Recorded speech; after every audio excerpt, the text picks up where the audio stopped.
অন্ধকারে তানিয়া বুঝতে পারে না যে কোথায় এসে পড়েছে।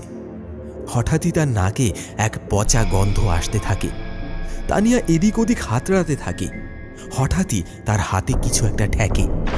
সেটাকে হাতে নিয়ে দেখতেই তানিয়া ভয়ে চিৎকার করে ওঠে। সেটা একটা মানুষের হাতের কঙ্কাল। তানিয়া ভয়ে সেখান থেকে বেরোবার জন্য সাহায্য চাইতে থাকে। কেউ আছো? কেউ আছো?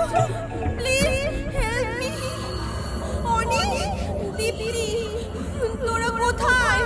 প্লিজ প্লিজ আমাকে সাহায্য কর।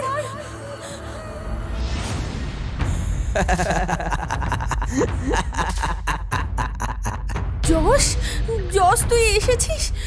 প্লিজ আমাকে এখান থেকে বের কর, আমাকে বাঁচা জশ। তানিয়া কিছু বুঝে ওঠার আগেই সেই কালো ছায়া তানিয়ার বাম চোখে ছুরি ঢুকিয়ে দেয়।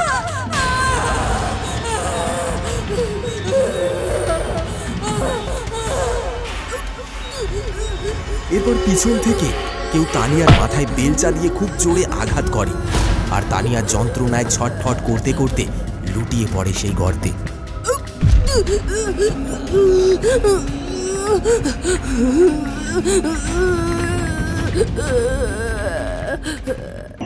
গর্তের পচা মৃতদেহ থেকে লাখ লাখ মশা তানিয়ার অর্ধমৃত শরীর থেকে রক্ত চৌষকের মতো রক্ত খেতে থাকে।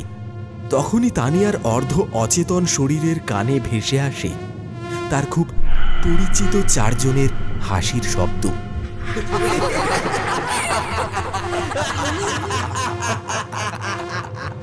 কিরে, কাজ হয়ে গেছে তো? হ্যাঁ, হয়ে গেছে। ঠিক সময় করণ ধাক্কাটা মেরেছিলি বলে। আমি না, দীপ্তি মেরেছে। আর করণ বেলচা নিয়ে রেডি ছিল।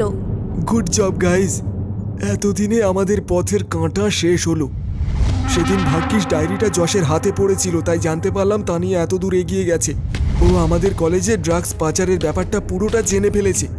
এমনকি কোনো এক পুলিশ ইন্সপেক্টরের সঙ্গে আমাদের ধরিয়ে দেওয়া নিয়েও কথা বলেছে, কিন্তু প্রমাণের অভাবে পারছিল না। তাই ও প্রমাণ জোগাড় করার আগেই ওকে শেষ করতেই হতো।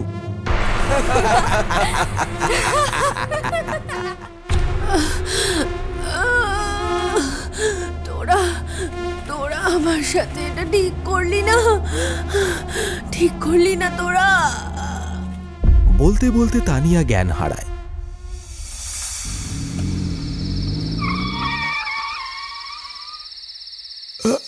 আমার খুব ভয় করছে। একে একে আমার সব বন্ধুরা মারা গেল। আমার কিছু হবে না তো? হে প্রভু, রক্ষা করো প্রভু। কে মিস্টার অনিশ? আপনার বন্ধুদের মৃত্যুগুলো কেমন অস্বাভাবিক লাগছে না? আচ্ছা, একটা জিনিস বলুন তো, কিছুদিন আগে আপনারা যে আপনাদের বন্ধু তানিয়ার মিসিং ডায়েরি করেছিলেন থানায়, তানিয়া কি সত্যি মিসিং, নাকি আপনারা কিছু অনৈতিক কাজ করে পুলিশের চোখে ফাঁকি দিচ্ছেন? কি বলতে চাইছেন আপনি? অপরাধ যারাই করে থাকুক, শাস্তি তাদের পেতেই হবে, তা সে আইনের মাধ্যমেই হোক বা বেআইনের মাধ্যমেই হোক, অথবা অন্য কোনোভাবে। এসব আপনি কি বলছেন? আমি কিচ্ছু বুঝতে পারছি না। আপনি তো ভয় পেয়ে গেলেন মিস্টার অনিশ। ওকে, এখন আমি যাচ্ছি, কিন্তু তদন্তের স্বার্থে আপনাকে হয়তো থানায় আসতে হতে পারে। আমি এদিকেই আসছিলাম, তাই একটু দেখা করে গেলাম। এখন চলি হে। ইন্সপেক্টর দুবে চলে যায় অনিশের বাড়ির করিডর দিয়ে। অনিশ তার রুমে বসে ইন্সপেক্টরের বলা কথাগুলো ভাবতে থাকে। ঠিক তখনই সেই মশার শব্দটা ধীরে ধীরে জোরে হতে থাকে। অনিশ উঠে এদিক ওদিক দেখে, কিন্তু কিচ্ছু দেখতে পায় না। আবার হঠাৎ অনিশের কানের কাছে মশার শব্দ হয়। উফ, এই মশাটা না, কিন্তু কোথায়? তখনই অনিশ ঘরের বাতাসের মধ্যে একটা পচা দুর্গন্ধ পেতে থাকে। কি বাজে একটা গন্ধ আসছে না? তখনই ঘরের আলো হঠাৎই দুলতে শুরু করে, আর সঙ্গে জ্বলতে নিভতে থাকে। জোরে জোরে বাতাস বয়ে যাওয়ার কারণে দরজা জানালাগুলো ঠক ঠক করে শব্দ হতে থাকে। অনিশ কিছু বুঝতে পারে না, আবার সেই মশার শব্দ আর তানিয়ার অট্টহাসি গোটা ঘরে অনিশকে ঘিরে ফেলে। অনিশ ভয়ে সেই শব্দ সহ্য করতে না পেরে চিৎকার করে মেঝেতে বসে পড়ে।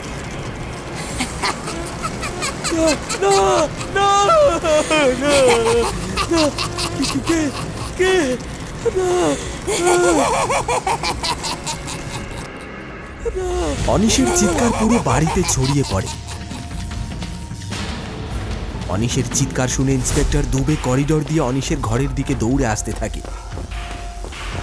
ঠিক তখনই অনিশ চোখ খুলে দেখে তার সামনে একটা ছোট্ট মশা ডানা ঝাপটাতে ঝাপটাতে ভুতুড়ে বড় মশায় পরিণত হয়। মশা মশা। হ্যাঁ অনিশ, মশা চিনতে পারছো? তানিয়া,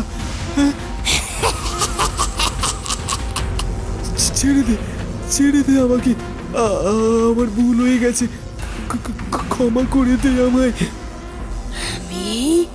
আমি কি দোষ করেছিলাম অনিশ যে তোরা আমার সঙ্গে মিথ্যে অভিনয় করে ওই মশা ভর্তি মৃত্যু গর্তে ফেলে খুন করলি? তোরা তো বেআইনি ধান্দা করতিস, সেটা কি ঠিক ছিল? বল বল, উত্তর দে। আমার অর্ধ মৃত সেই দেহটা থেকে এক ফোঁটা রক্ত অবশিষ্ট রাখেনি সেই মশার দল। এমনকি আমি যাতে বেরোতে না পারি তাই তোরা আমার চোখ উপড়ে নিলি। এখন আমি তোর রক্ত খাবো অনিশ, রক্ত।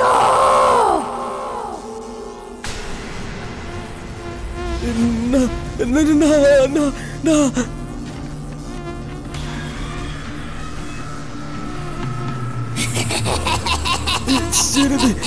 ছেড়ে দে আমাকে।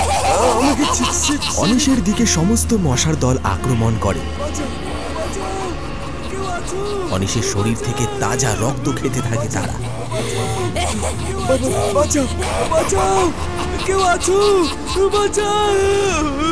দরজায় দাঁড়িয়ে ইন্সপেক্টর দুবে যেন নির্জীব হতভম্বের মতো নিজের চোখের সামনে ঘটা এই ঘটনাটা কিছুই বুঝতে পারে না। মুহূর্তের মধ্যে মশার দল অনিশের শরীর থেকে সমস্ত রক্ত শুষে নেয়, আর তানিয়ার প্রেত মশা অনিশের চোখের দিকে ছুটে যায়। অনিশ চিৎকার করে মাটিতে লুটিয়ে পড়ে। সারা বাড়ি জুড়ে অনিশের সেই শেষ চিৎকার প্রতিধ্বনিত হতে থাকে।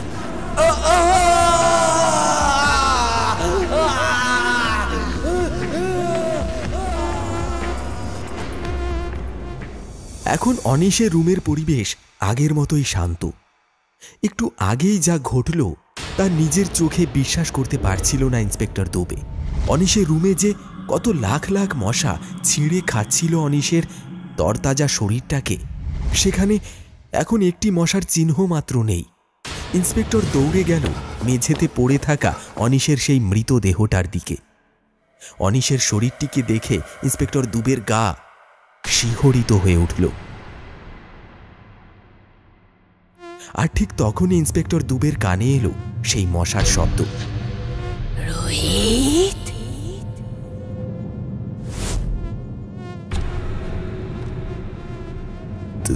তানিয়া, তুমি ফিরে এসেছো? হ্যাঁ রোহিত।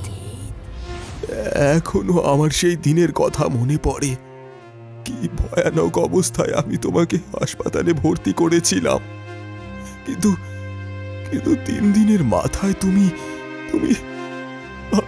আমি তোমাকে অনেক ভালোবাসি তানিয়া।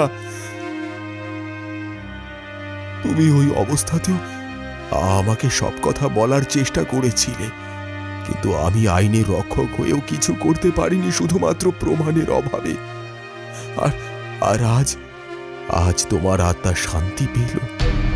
ফিরে এসো তানিয়া, ফিরে এসো তানিয়া, ফিরে এসো। কেঁদো না রোহিত, আমিও তোমাকে অনেক ভালোবাসি। তোমাকে আমার থেকে কেউ আলাদা করতে পারবে না, কেউ না।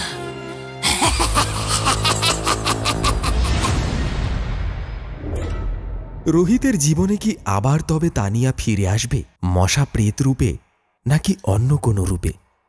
জানতে হলে আমাদের চ্যানেলটিকে সাবস্ক্রাইব করুন, আর এমন সব ভুতুড়ে কাহিনীর আপডেট সবার আগে পেতে নোটিফিকেশন আইকনটিতে প্রেস করুন এবং কমেন্টসে জানান আমাদের আজকের গল্প আপনাদের কেমন লাগলো।